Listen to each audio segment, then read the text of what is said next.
push for attack this lap, push for attack this lap. Yeah, mate, I'm obviously dealing with a lot now. Guten Tag. Willkommen beim Podcast Leistungsscheiter. Welcome to the Circuit Breakers podcast in proper German punctual fashion, damn near a week late. Taylor and I are back to cover the 2 rounds that took place in Berlin last week. Taylor, how have you been doing in our extended break? Oh, you know what? I have been writing a lot of this episode, so prepare for some incredibly invested, nerdy conversation. But yeah, it was wonderful. I'm sorry for the late episode, everyone. It was Mother's Day, and we also had some vacations that we were taking. So we wanted to make sure we were putting in our best effort, not rushing one out for you all before it happened. There was also a positive takeaway, even due to the delay, because I did pass through Portland and did look at the track, and there's still a track there. So it's very encouraging for the upcoming doubleheader Portland E-Prix. Yeah, just wait till Nick gets his teeth on it. I can't wait to see those choppers.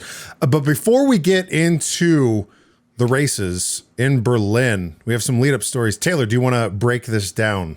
Let me know what's going on. Yeah, you know, overall, a bit of a slow week as far as big kind of season news or big championship news. But we did have some nice stuff that happened on track. We had the rookie testing day that followed the larger race, in which case Robert Schwartzman managed to land on top, which was pretty expected. But we did have a lot of women on track, which was awesome. I know it's becoming more of a thing for Formula E to begin trying to add more diversity and including a lot more women in the championship series as it is, which I think it's awesome. And I know they're even like now talking about doing like women's rookie tests exclusively. So I think they said that potentially with the Gen 4 Evo, there's going to be more power assisted steering to help kind of try to level that field, to encourage and incorporate more women into these higher end motorsports. So it was great to see. I tuned in for a good while of it, because everyone needs to watch some children at the kart track every once in a while. But I will be honest with you, it was about as fun as watching an FP1 session, which, is about as lame as it can get on a Monday night. So it's more what it represents for the potential future of the sport. More exactly. More of expanding what the series is putting out is kind of what it's coming into, which I thought was nice. Do you think that at some point in the future we could see a mesh of male and female drivers, or do you think that they might go the Formula One route and do, instead of the F1 Academy or the W series, what it was previously, we get like the FE category, or do you think they'll just mix and match, and if you can drive a car, you can win a race? Yeah, well, I mean, historically, there's actually been women drivers, like full seat drivers in Formula E historically. Oh, that's right. Yes. I forgot.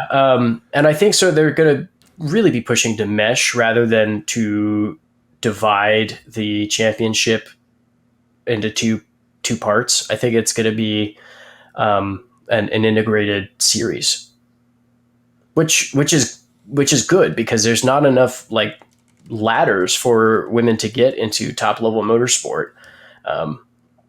Typically that ladder ends at the top of your class in a women's division oftentimes. So yeah, I think it's fantastic. But also, I mean, some more just like leading up news.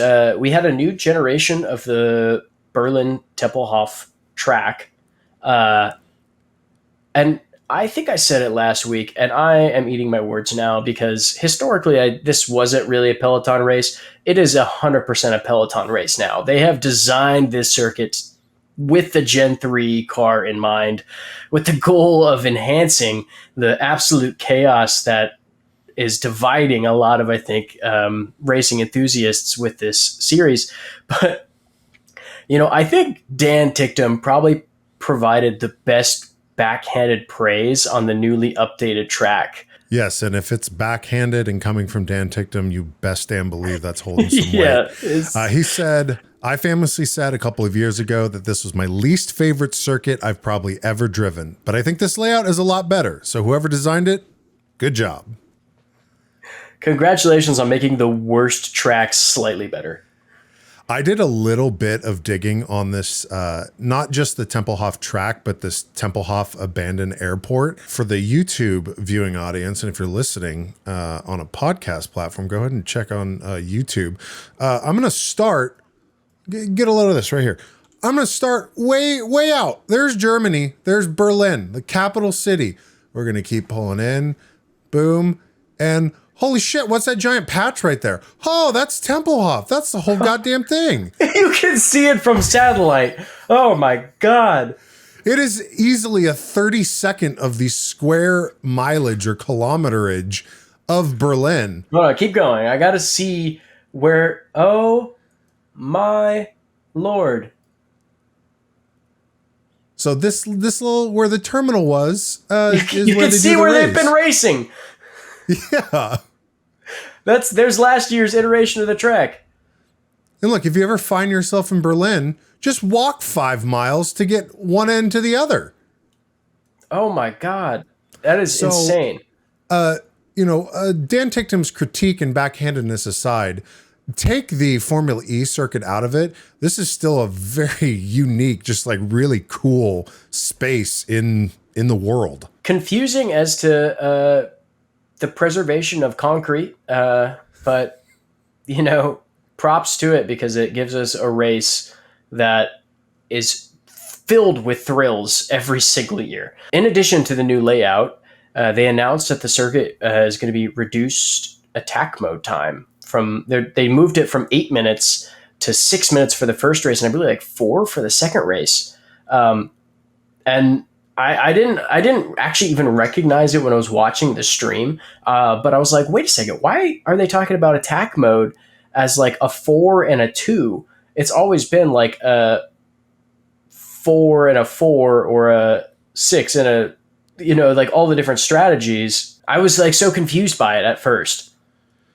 Well, apparently this is like baked into the regulations and has something to do with the life cycle monitoring for the batteries. And so, yeah, I didn't catch it either. I'm just so accustomed to attack mode being attack mode. And to some degrees, I'm still a pretty casual fan. I'm like, oh, they're going off the line. And then you see the timer and it's like, okay, now I know they have extra power. What are they going to do with that extra power? Nothing. They're going to fall back in line and just into the mayhem. Yeah, it's saving those batteries. They have, 6 more races that are equally as energy intensive in the longer duration of it. I don't know if it also has something to do with the track surface, which we can talk about a little bit later, but they're trying to keep that power supply functioning all the way through the end of the season, because this is probably the last life cycle of the battery, as it is. And then they throw it in the ocean. And then they throw it right in the ocean and they recharge them with eels. What it makes me wonder is, like, what does it mean for the future of the series? Because we're going to start getting way more powerful cars with much higher energy cycles in the future, right? Like, I believe Gen 4 is going to be moving to that 600 kilowatt marker, which is astronomical. That's a massive scale improvement. The energy cycling of that is going to be intense, and the batteries are going to have to be significantly more robust, and they're going to need to take in and put out tremendous amounts more energy. And I don't want to see the tech of the engines start to outgrow the tech of the batteries, because consumer reports have already showed that a lot of, manufacturers are starting to step away from EVs because of just the fact that they're not actually realistic or economical for most people. They're a little too expensive. They're slightly out of the price range. What they can offer doesn't fully fit into their lifestyle as it needs. So a lot of companies are taking a step back from going full EV and just doing really high performance hybrids. And I don't know if that's going to start limiting the battery tech that is being pumped into automotive. But I think time will tell, and I'm confident that Formula E will make the right steps as far as adjusting the power to whatever battery supplies they can really provide for good racing. So we'll just have to see.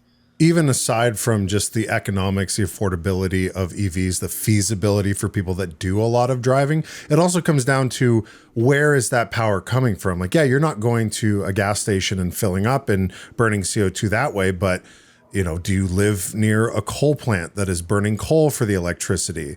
So the feasibility of that. But the key thing that you said at the very beginning when you started talking, the key word was future. Because as we've discussed before, fast charge doesn't exist yet. I think they will tune it up by the time Gen 4 comes along, and then time and energy no longer is a part of the equation. Fast charge, send the battery back to the future with a higher capacity, less degradation, and then continue on racing. So I don't think that's that much of a concern, but still curious how they're going to really play that and announce not only the groundbreaking announcement of a 600 kilowatt hour car, but also the ability to bend space-time and move backwards. Yeah, no, I think that is actually the answer that they're probably going to go with, because it's going to be very hard for them to continually resupply the energy output that a 600 kilowatt battery is going to be, or a 600 kilowatt powertrain is going to provide without doing fast charge pit stop. That's probably the direction they're going to move the series. Is like, well, we couldn't really get it for Gen 3, so Gen 4, maybe it's going to be built into the actual racing dynamics that we're going to put into the cars. So that's actually most likely what direction it's going to go. But I think that's about it for the news that I had. Let's get into the goddamn race, Dallas. We can't stall them anymore. Before we do, though, I think we owe a collective apology to the fine folks at Mahindra, because they did the impossible.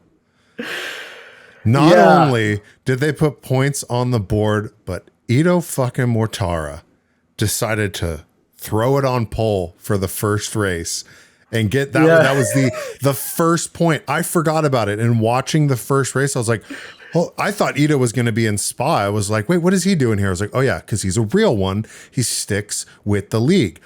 And then the race started and I'm like, he's probably going to fall back. And then it hit me like halfway through the race, like at that prolonged safety car. I was like, wait a second, he got pole. Mahindra has a point right now. Yes. They fucking did it. Okay, so my theory is Ito has been listening to the podcast. Since we bridged the gap 2 years ago, he's kept an eye on what we've done as individuals since we paid him money for a championship trophy. He is listening to the podcast, and he heard us talking shit on Mahindra, and he said, fuck this kid, hold my macchiato, and he just whipped that thing straight into P1. Now, this circuit has always got some crazy crap that comes up, and I am eating my words. I knew it was a commentator's blessing in this situation. Commentator's curse, not for them. This is the first points that they have scored in 10 races, Dallas. The last points they scored was Lucas de Grassi in the last race of London, which was a flood. It was a flooded race. So I don't even think it counts, because they were basically riding around in a fish tank. This is their first time on pole since Mexico City of 2023, where Lucas de Grassi also had a fucking crazy out there moment before anyone knew what these cars did, where he just stuck it out on pole and then made the car impenetrable around the rest of the circuit. So, we salute you, man. You don't need to score any more points the rest of the season. You checked it off the bucket list. Mahindra can now sink knowing that you've done the part. And we have, not for Ito, but for Nick DeVries' fill-in, Jordan King. Is that his fucking name? Yeah. Yeah. Yeah, he looks like a Jordan. Yeah, he definitely is a Jordan. The fill-in for Nick DeVries on the team radio video. Get a listen and look at this. So how's everything going at the moment? Yeah, mate, fine. It just massively overspent with everybody. It's you got to use to defend and use to not lose places. So, all okay, mate. Just spending more than I like to. Welcome to Mahindra, Jordan King. This is how we do shit around here. Okay. I don't know. He speaks like we made the joke earlier that he looks like the manager of a Chuck E. Cheese. He speaks as if he is talking to a higher up. And like directly, like that's upper management. I'm not saying like, you know, you guys are fucking up or anything, or there's anything wrong with what you're doing. I'm just, you know, it's just spending more than I like to try to keep this business from collapsing. Yeah, what didn't make the cut in the team radio video was the engineer calling back, like, yep, that's just the car. It's expected. They don't need to score any more points through the rest of the season. Come back with the Gen 3 Evo, be the best team on the grid with arguably one of the best pedigrees of the drivers, of the two drivers. Do your thing. But I mean, just at Portland here in a month or so, Ito, Nick, just come hang out with us. Like, you don't need to race. Like, it doesn't fucking matter. Go park it in the RV park out front. Yeah. You'll head out there. You'll head out there, and all four tires will be gone on cinder blocks. Yeah. But I wanted to give them props. But yes, let us move on to the race, otherwise known as a BLOODBATH, German for bloodbath, because holy fucking shit, this race was just elbows, not only elbows out, but little prosthetic extenders to push out even further. There was zero regard for the well-being of the drivers' cars themselves and their opponents' cars. It was just at all costs, we're in a peloton. I'm going to bump me. You're going to bump you. We're going to bump together. And Jake Hughes summed it up just absolutely perfect. What's up, you E-heads? It's that time of the show for you to get off of the racing line and into attack mode to give this show a boost. If you're watching on YouTube, don't forget to like this episode and subscribe to the channel. And if you're listening on an audio platform, head on over to YouTube at Circuit Breakers Pod and do the very same thing. It gives us that algorithmic boost that really gets our wheels turning. So thank you. And back to the show. I've been hit up the rear. I've been hit up the rear. Someone's in me bum. Dude, it was probably among the most chaotic races that I have watched in Formula E so far. There was not, I don't think there was a single car that was spared damage. I don't know if Spark is putting on like a 2-for-1 special right now for front wing assemblies, but I am like, their wallet has gotten significantly fatter over this weekend. Specifically, they are ecstatic with the sound of each wing smashing into the back of someone else. Now that brings up the question. We did preview the Gen 3 Evo in the Monaco episode. We were looking at those first images and we did see that front wing has looks of a little bit of a redesign, but given what we saw in Berlin, do you think that front wing is going to do anything to improve the smashing and the risk of just completely being taken out of a race because you go little dog on a skateboard into a trash can? Yeah, you know, Dallas, like, I don't think that any amount of like front wing assembly in an open wheel car is going to stop from pretty risky crashes from happening. And as the cars are going to keep getting faster, like, this is something that there needs to be more awareness coming from, because like the FIA has to be aware of the risks. We have been skating by potentially really horrific crashes, and like, you know, the cat's only got 9 lives, Dallas.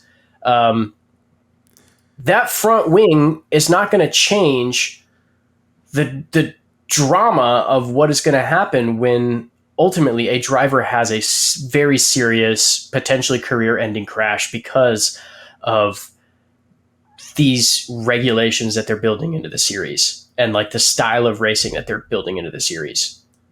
Yeah, we talked about it before where, Gen 2, it was a lot of bump and uglies and it was to be expected and the cars could handle it. And then in a weird flip in the design of the Gen 3, they're like, let's move away from that. We want to be a little bit more classy, we have to live up to the expectations of our older brother in Formula One. We have to be proper. And the drivers are like, fuck you. Do you see these tracks? I have an image up on the screen. Maybe they go like death race style, get those like snow plow scoops and this should be what the Gen 4 truly looks like, except electric. Yeah. Yeah. I mean, Pascal behind the wheel of that. Good luck, Jake. Good luck. But, there's a constant conversation about the Peloton style racing, Dallas. I think for racing purists, I consider myself in that kind of camp of like these Peloton races feel like just an ambient induced nightmare. Like I have no clue what crazy shit is going to come around the next corner. And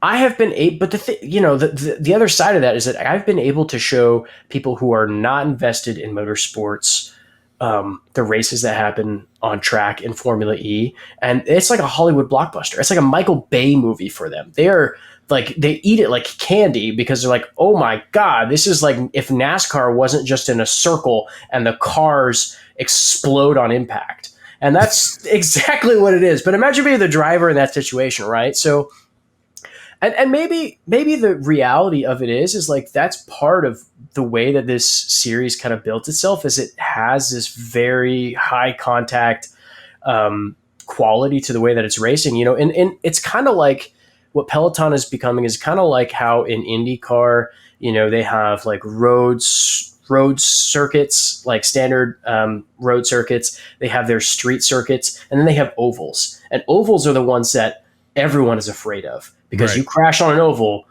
there are more deaths on ovals than like almost any other type of racing series especially stateside. Like it is where the danger comes, because someone's crashing, you're going 240 miles an hour around an oval. You have less than Pascal's computing power to make any move to try to avoid it, and the crashes are gnarly, and safety is huge. But I feel like maybe that's it. Is like the Peloton style circuits will almost become like a fixture in the series in the way that ovals are in IndyCar. And that's interesting because, like in IndyCar, they have drivers that specialize in different categories. There's the guy who's a dominant on ovals as part of a team. And then there's the guy who's like super proficient in street tracks, and being the best in a lot of those categories is it. Like we have drivers already in this series that have shown up and said, I love this chaos. This chaos is rad. Like you got Oliver Rowland, who's sitting here just like, yeah, it reminds me of my karting days. It's great. Let me throw these elbows around, tough but fair at all points. And then you have like, obviously nice guy Nick is one of those people who just knows how to read and position his car anywhere he wants to make something happen. And Jake Dennis seems to figure out, a stroke of luck in certain situations. Not always, not nearly as consistently as Nick Cassidy. So though they like have some loathe of what this is, there's certain drivers that seem to be stepping up to the occasion. Well, and then on the flip side, we heard at Misano, Robin Friends, guys like that just don't want to get hurt. They just want to continue driving. And so that is something that they probably loathe. And I'm curious, with Sam Bird being in a similar boat with a similar wrist injury, if we might see Sam Bird, who is, been in the game since season 1, if he might start to be a little bit more reserved. I mean, we think back in Sao Paulo where he just edged right to the finish and beat out Mitch Evans. Is that era of Sam Bird maybe done now because wrist injuries hurt like a motherfucker? Well, the funny thing is, every time I've seen Sam Bird talk about his wrist injury this weekend, he's just been having a blast. Like he's like excited to not be in the car for some reason. Like he's like, oh yeah, check out the scar. Like there's that clip with Robin Friends and Sam Bird together where they're like comparing wrist scars. And the FIA announced that they're like working with new glove manufacturers to like add extra padded gloves or test new gloves to see if that's going to help anything. But it's, it's like, what is a glove going to do when, a 1,000-pound car snaps your wrist over a steering wheel? Yeah, it's just physics playing against the drivers.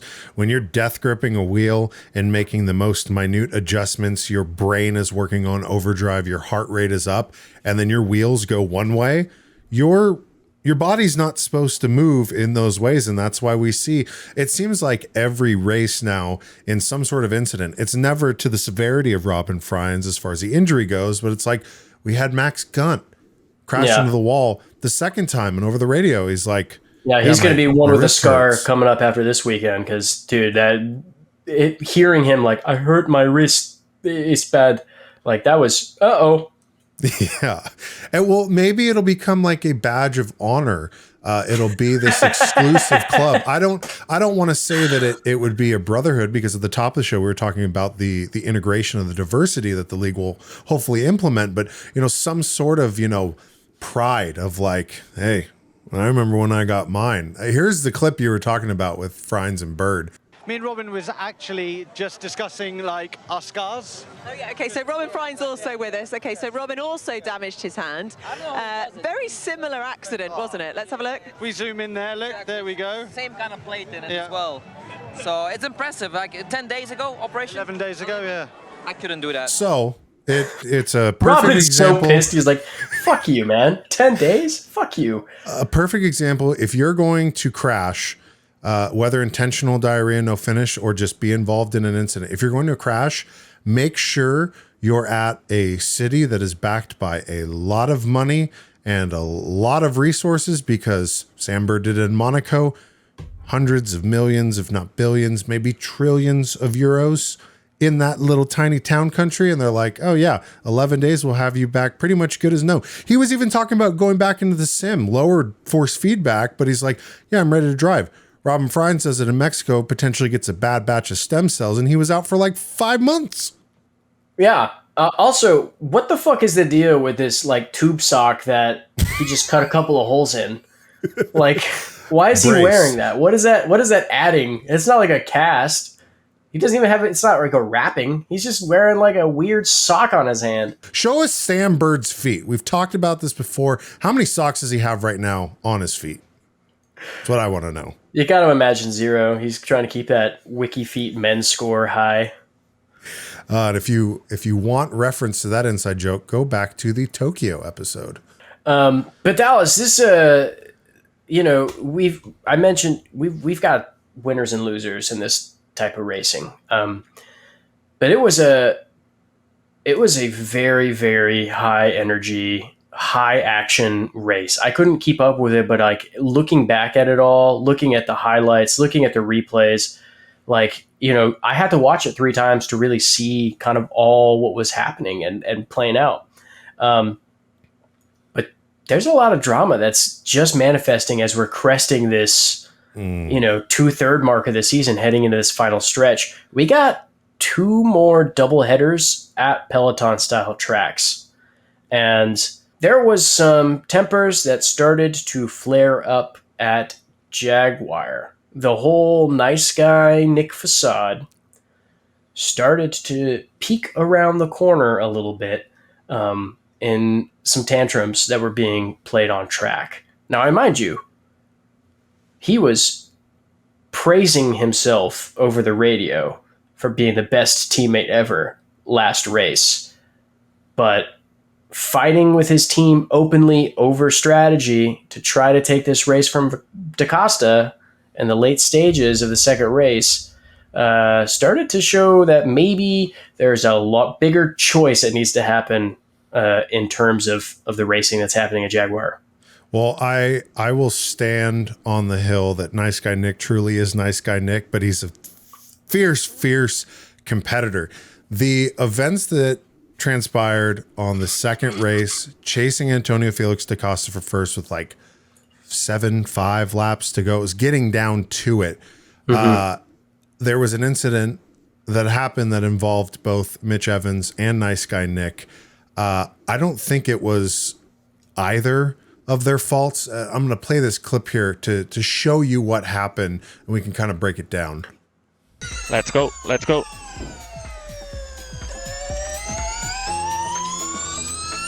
Sorry, guys. Look, I'll kind of do a little play-by-play. So Mitch Evans just smelled an opportunity, try and cut down on the inside. Locks up, almost takes out him, and then on the return, Nick Cassidy. Yep. So rough move. I'm not saying that this is right up of Mitch Evans's alley all the time, but we've seen it happen multiple times where he's like, I got this. And then the wheels are no longer turning and you're just getting busts his load a too bunch soon. of smoke. Yeah. There's from Nick Cassidy's angle. Listen to me! Should I go? Should I go? Yes. Let's. Mitch attacking. Hey, you need to tell me. No, he's not, man. You guys don't listen. If I ask, you answer. Come on. So a complete lapse of communication between the two engineers in the Jaguar paddock. Mitch understood that he made an oopsie whoopsie and goes on the radio after, at least according to the team radio edit, after Cassidy's yelling into the mic, listen to me. I'm the one with the best chance of this race. I'm in the lead in the championship race. Why is Mitch in front of me? Why have you not immediately given him orders to fall back? Give me that position back. And Mitch, you know, if they were on the same radio channel, he would agree. He's like, should I go? Should I let him pass? His engineer, Mitch Evans's engineer, comes on. He's like, yes, let's, and then just kind of trails off. And I can't help but think that as his engineer said this, he looked over at the same time Nice Guy Nick Cassidy's engineer looked over at James Barkley for the gladiator style thumbs up, thumbs down. What do we do? As he's holding two plump, juicy kiwis in his hands, trying to pick which one is the most suitable for harvest and consumption. And the engineers are like, what? He's frozen at the produce. He's frozen at the produce section right now. Like, what the fuck is going on? Like his eyes just as wide as he can as he's trembling, holding these two kiwis firm in hand. He doesn't know. We've talked about it since the very beginning of the season that we thought that there was somewhat of a competition of these two New Zealand brothers of who is the favorite son to Daddy James Barclay. And we've kind of always said, I think it's Nice Guy Nick Cassidy, but this kind of throws a wrench in things. Like, what's going on here? And then after this incident, I don't even call it an incident, but after this series of events, they were kind of duking it out, and I kind of perked up. I was like, "Oh fuck, it's starting. The battle of Jaguar has begun," and I don't think it's going to stop throughout the rest of the season. You were saying the two little brothers now flicking each other in the ear in the backseat of the minivan as James Barclay is just trying to make it to the gas station. You know, on the road trip, it's starting to get a little stressful. For him, you can tell, and the way he's responding stuff. But like Mitch Evans was a little sad. Like you could see post race interviews and everything. He's a little sad. He wasn't feeling hot after those events played out. He might have been spanked after the race, which it's not his fault. Even if you take into consideration the ill-timed move to try and make a pass lock up and kind of fuck things up. I think the events that happened after of the just slack-jawed engineers like, I don't know what to do. I think that should have a higher repercussion. I think they are the ones that should have been spanked. But Mitch Evans, he's the front man, or he's one of the front man. He's second fiddle. It's literally the meme of the guy like with his hand on his head, and he's got the two buttons. That was James Barclay, and he's like, But you have to think just the competitive nature of Nick Cassidy. If all things go well for him, and no unexpected events happen in Formula E. And I mean, it's Formula E. How often does, the random happen? I think he has the championship in the bag. But you have to think he might start to get some of those emotions boiling up from Envision last year, where he got utterly rumble-fished out of a championship because of the team orders. game. The team game absolutely tanked his title. Like, frankly, he probably would have won that world championship if not for those team orders and that small mistake that happened in race. He was ahead of Jake Dennis. He was in a range in which he could have scored points and taken it to the final race. But that ended it. It ended the season. And those flashbacks, he's waking up in the middle of the night. Like, where's Buemi? Like, where is he?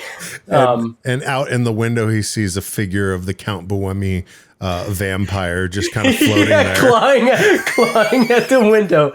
Let me in. Banana. So it's potentially some turbulent waters over at Jaguar. But let's change up the pace a little bit and give some very well-deserved praise to our daddy on track, Oliver Rowland. I did a dirty play in our fantasy league, and yes, you did. I just paid one of the other players outright for Oliver Rowland because I was like, he has become my favorite driver on track.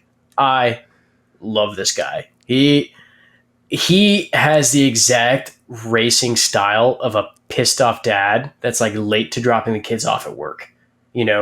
Fast, fair. If you're not going to stop, if you're not going to go at the stop sign, I'm going kind of mentality where it's like, it's on you. If you fuck up, it's on you.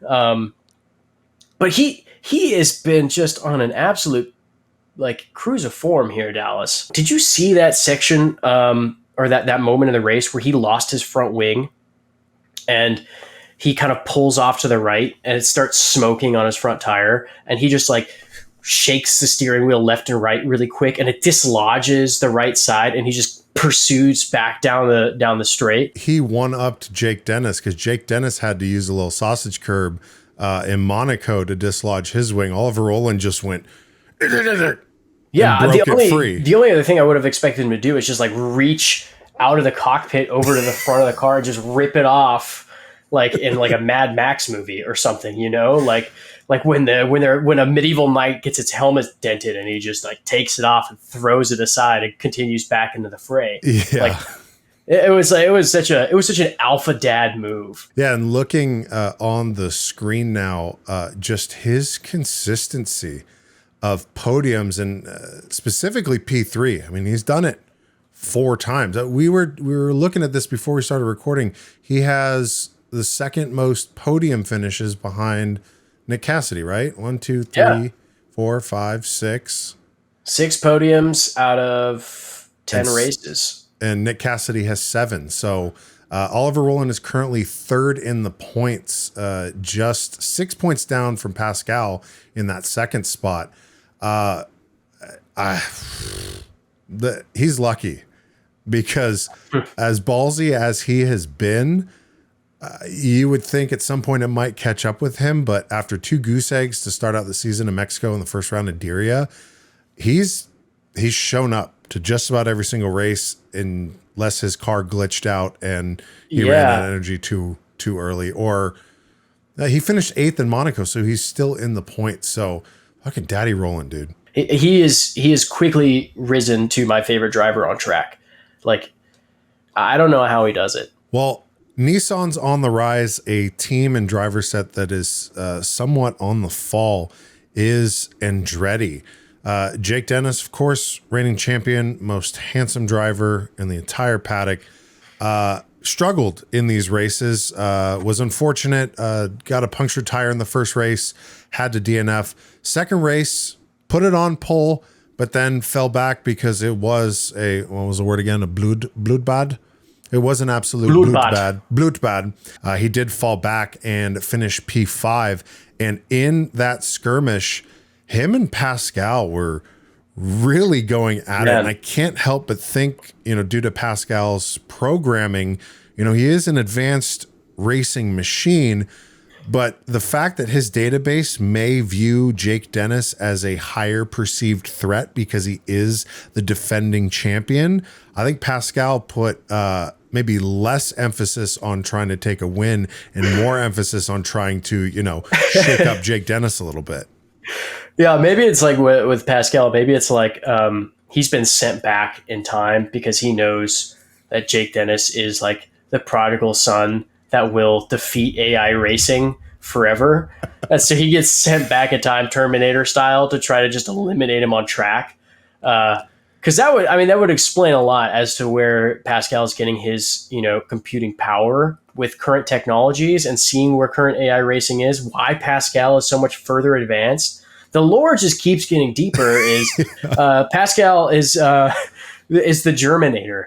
There's gonna be a race where there's a battery fire and it splashes across his face. It's gonna be a chrome skull underneath. It's just around the corner. I'm waiting for it desperately. But it's like one of those things too, Dallas, where we're watching like Nick Cassidy and Mitch Evans fight on track and everything for the higher point positions. This is like the second year in a row where it feels like Jake Dennis is basically fighting this battle on his own. And Norman Nato started up in, I believe, P4 for the second race. He was high on that grid with Jake Dennis. They absolutely blew it their first qualifying for race one. They tried to fight up the field. It was a bloodbath. Second race, they started up really high and they slowly sunk down the order, and that was crazy. But like Nato, he is not playing the wingman club. Or he is not playing the wingman game that I think Andretti hired him on, hoping that he would. I still think he's a step up from Andre Lauderer because Andre was truly nowhere. Andre was on a Sunday drive most of those weeks, and now he's just excited to be a Formula E personality that goes around and pokes all the drivers on the grid. But I don't know. It feels like Norman has this kind of inconsistent potential, and I know Andretti is probably starting to put the pressure on him as far as his performance goes. I don't know if his seat is trusted currently in his hands, especially with how much damage he's been taking on in the past couple races. Like, he's starting to rack up a bill with how much tiny contact he's getting into. But it feels like, not saying Jake Dennis needs a wingman in a club for any reason, but it feels like, if Norman was your wingman in a club, like you're Jake Dennis, Norman's your wingman in a club, he's going to go sniffing around a hot girl, and at the precipice of when something is really going to stick and that connection is going to start being made, he's going to flee to the bathroom and just blow out his pants. Like, just blow out the ass of his pants. Because there's just something that's just like not landing in the way that he's driving. It's just slightly too reckless, and he's overstepping himself. Yeah, he's in that club after he returns from the bathroom, and he's got a little bit of game, right? Like he can talk to girls, but he always says that one little thing that just like really throws it off. Like, hey, have you ever tried anal on the first date? And I think, what do you think of circumcisions? Yeah. Hey, you a cut or uncut type of gal. Name's Norman. Nice to meet you. So shit like the perfect wingman.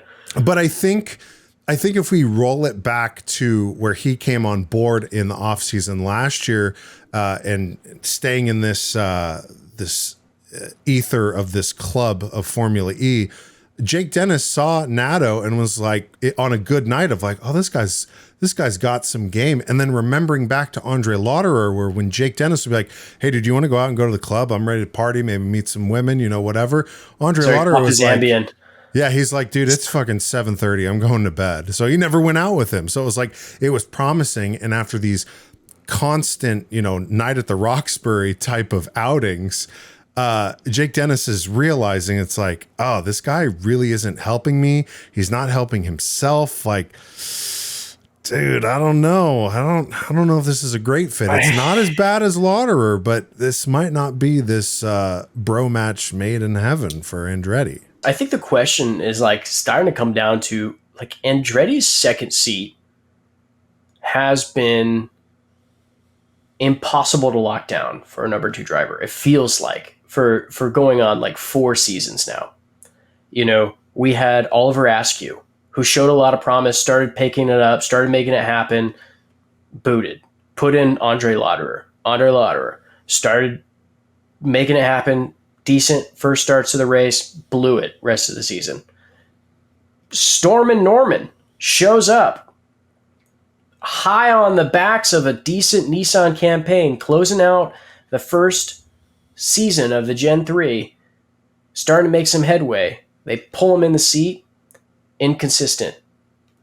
Do you think that Andretti has maybe bounced around too many drivers for that second seat? Like it feels like, they're asking like, someone to just step in an Olympic long jump aside Jake Dennis. Do you think that is going to work for them? Or do you think that they need to sit down and just give Norman the time to acclimate, to set in and start putting that performance out? Or do you think they need to just boot him and try to find someone who's really going to make that seat work? I mean, Formula E, it's a sport. Sports in general, the whole name of the game is to win. And some organizations are patient. If could refer to the Cleveland Browns, the NFL team, traditionally, historically a very bad team, but they're slow to make changes. They're like, we're going to see if this is going to pan out, just making bad decisions, and nothing really comes of it. Whereas like a high performing team, they want the best of the best. And if you're going to be the best of the best, you have to be willing to bust out that chopping block, get the axe, and lop some heads off. So I think it really depends on Andretti's management, because they house the world championship driver in Jake Dennis. So it's like, okay, cool. You have one consistent, very talented driver. You ideally want to be like Jaguar and have 2. So it really depends on what NATO's relationship is in that organization, the politics of the league itself, how that plays out.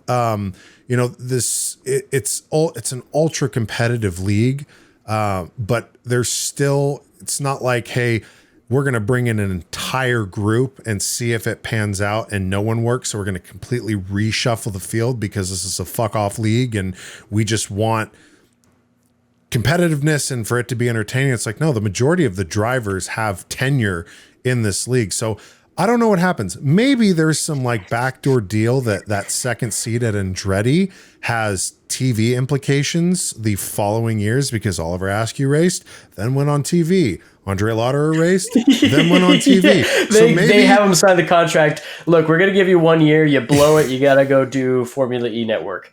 Yeah. So who knows? I mean, that's one of those questions we won't know until we know. But speaking of some potential replacements, if it's entertained, can we talk about this Roblox extraordinaire? A person that can't even get into the club that Jake Dennis frequents because he is not 21. Yeah. Oh my gosh. The custody battle of Sam Bird's race seat is just continually heating up because, he took a couple races off and they set in this kid who is managing to put points on the racetrack before his own puberty. He's absolutely taking this series by storm, and also like some of the most chaotic races there is. He was, I think, back in Monaco when they threw him in the driver's seat. He was one of the few cars that didn't take any damage, and in these 2 races, scored points in both. Like, he's got his little phantom empty photo. They're going to make one for him now after that performance. He's going to be locked in there. But Dallas, this kid, Taylor Barnard, has managed in 3 races to score more points than 2 Formula E world champions. He has outscoring Lucas de Grassi as well as Nick de Vries. We should next season do a unpredictability ridiculous bingo card, because in hindsight, I would have loved to put on a child in the span of 3 races will score more points than Lucas de Grassi and Nick de Vries. And all day long, it'd be like, no shot. Up until this point. Now it's like, well, maybe. Yeah. It was not to be expected, but the reality is that, like, you know, we're talking about Andretti already struggling with their number 2 driver. I feel like this driver market is going to have some seriously big changes. I mean, the chemistry on a lot of these teams just seems completely off. Yep. We're talking about Envision. We're talking about Andretti. We're talking about, I mean, I'm starting to feel this way about, I mean, even Maserati. Like, it's just, there's some interesting components that are being set into place. And not to mention the constant talk of Mr. Human DaCosta, like, potentially losing his race seat in addition. Now, he won this weekend, which was a good title card to being like, please don't throw me in the furnace. Like, please. I can train this AI. I'm very close to making a breakthrough with it. I'm close. Just give me a little more time. I'm almost there. You have to give me time. Did you catch in the post-race interview after he won? He kind of little sneaky jab. He's like, I hope we can hang on to this one. Yeah. I hope in reference to the spring. Let me go check the springs real quick. You know, it was a wild outcome. But Dallas, I think the only real way to describe the race that we saw is to go watch it for yourself. Like, if you have not checked it out, it's two races back to back, each one more chaotic than the last. And because of that reason, it makes this diarrhea no finish one of the hardest we've had to put together. So let's review, because there was a lot of serious DNFs as well as a lot of damage. But race 9, de Grassi spun out by Danny, blew up that front wing. Joel Eriksson, just his rear suspension gave up, just collapsed mid straight. You could see it on the camera looking back towards him. The wheel was just kind of like flowing. Yeah. You got Daruvula having flashbacks from his diarrhea as he careens in the back of Edo on T9. We got Jake fucking Dennis getting a puncture from a little wall squeeze. Yeah, and that was just in the first race in round 9. Just the first race. Yeah, if we were to make our documents on paper, we would be using more. We would be killing more trees with just the space. I was writing these out, and I'm like, fuck, that's a lot of DNFs, a lot of diarrheas. I should preface too, if you are new to the show, the diarrhea no finish is the unspoken diarrhea a driver gets, because it's just a really common thing for me, so it is for everyone, right?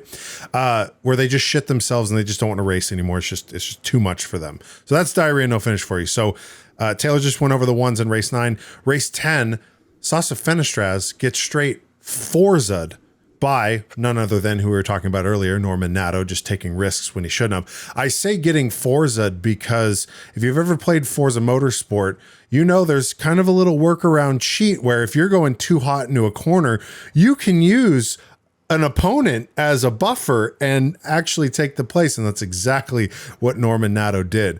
And if you go back, perfectly executed, in fact, because for a second there, you were like, oh, they're both just DNF'd from this. And then Norman actually just drives away. He punches him into the wall. And then Sasha sits out the window clapping like, oh, very good, very good. And then he just beelines off. Yeah. And then earlier in the race, Stoffel Van Dorn tried to do a similar Forza-ing and put Sasha up on one side of wheels, and everyone just seemed to be out for that little Frenchman's hole. So that was the DNF, and then French Argentine little hole. There you go. But I think we're on the same page here. Unanimous decision. When you DNF in both races in a doubleheader, it's not great. When you do it on your home soil, equally not as great. So I think we have to give the diarrhea no finish for Berlin to none other than the Gunt himself. And I'm going to be honest, it takes a lot based on the septic tank rupture that was this weekend. I think Maxi Gunter's pre-race interview, once you think about him double shitting his pants, puts a lot more into context. Well, I think a lot is possible. We will see, obviously, a very strategic race again with a lot of energy saving in the first half. So you have to play it very smart. I think really a lot is possible. I'm feeling good in the car. So, yeah, let's see. I hope we can give the fans here a good show. That is someone who did not take the lactate when they needed to. It's a little double dose there. Yeah, the latte that they got served did not get the oat milk they thought. And they took their lactate a little too soon. And they're feeling it happen, and they have a microphone in their face. You can see that little subtle jaw clench of his sphincter right now is locked. It is stretching. It's under so much stress. And the bold face lie here too. Feeling good in the car, so feeling good in the car. Yeah, I've never seen that shit-eating grin before. Now, I do want to defend him with the diarrhea in his homeland, because there is no better place to shit than in the comfort of your own home. And so I think, he might have disappointed some fans that came out specifically to watch their fellow countrymen compete in a race, maybe recreate the events that happened at Tokyo, take a race win, maybe two, but shit happens in Berlin. Well, I guess there's nothing left to do except for look ahead to this giant prostate massager of a circuit. The Shanghai circuit happening here, the 25th and the 26th. Dallas, race 11 and 12. After this weekend, there is 4. The season has come and gone. What are your ERT predictions for this shining butt plug? It's a home turf race for them. It is. And I bet you that there will be probably less ERT wearing fans in the crowd here, because it's kind of a shame to the country. They're one team in this league in their performance. Now, I will say, because at the end of races, after the race is done, after the top 10 have finished, you got to be real quick with trying to catch where Sergio Settecamera and Dan Ticktum's energy levels are at, because very quickly they will wipe that tower out of the screen and you won't see what they're at. Oh yeah. But in both races, they were actually in Berlin. They were actually right on the money, right at zeros crossing the line, except for Dan Ticktum on the first race, because he was too far back. I didn't see what he finished with. So I think ERT has already found out. We know how to finish races. We made our mistakes in the past about overage of energy usage. So they know how to get it down to zero. A Shanghai prostate massager, new track, right? The circus has never come here, correct? That's right. I I think they have found their sweet muffin spot, and they'll be right there on the zeros, but it's just a result of the status of their car. They're not going to be anywhere near high up. I think Misano was a nice little memory we can look back on and be like, hey, good job, boys. But I don't think it's going to happen again. But I'm going to say, within 0.1%, 0.1 to 0%, I think that's what they'll finish with. I think you're right. I think that they've started to figure out a little bit of that energy consumption. They fired the people that forgot what this series was and that it ran on electricity. I think they fired them. They cut them when Sergio publicly shamed them over team radios. They're like, we'll just get, he might have a point. And they pulled in some new people because it seems like they've been a little more consistent in that energy usage, a few less outbursts. And they might have found a new vendor for craft services. So the team might be getting, some nourishment. And so they're a little bit more focused to bring it down to zero, not high up in the grid, but bring it down to zero. Yeah. So I think, you know what, Dallas, I'm going to manifest something like I did last week with Mahindra. With Mahindra. Okay. I do not think that ERT is going to score any points the rest of the season. I don't think so. Yeah. I think that they've come and they've gone. Everyone else figured out their whole strategies. And I certainly don't think Dan Ticknam is going to land on pole, especially on his home race. I think that's too much pressure for him. Yeah. And with this prediction, I am going to firmly provide ERT the blessing of diarrhea no finishes. Ooh, we haven't seen that this year, have we? Double diarrhea no finish. Oh. And this is a manifestation. I'm doing it in the same order that Mahindra goes because I'm not ready to put together their GoFundMe page. I'm saying the opposite. I'm doing the commentator's blessing. By saying you're going to do terrible, I'm trying to get them up that grid for their home circuit. Yeah, maybe if our hubris extends past what we think it does and this show actually does reach Ito, hey, dude, pass this on to Dan and Sergio and get them juiced up. If you got it on WhatsApp, just go ahead and shoot them this this soundbite of me telling them they're going to fuck up.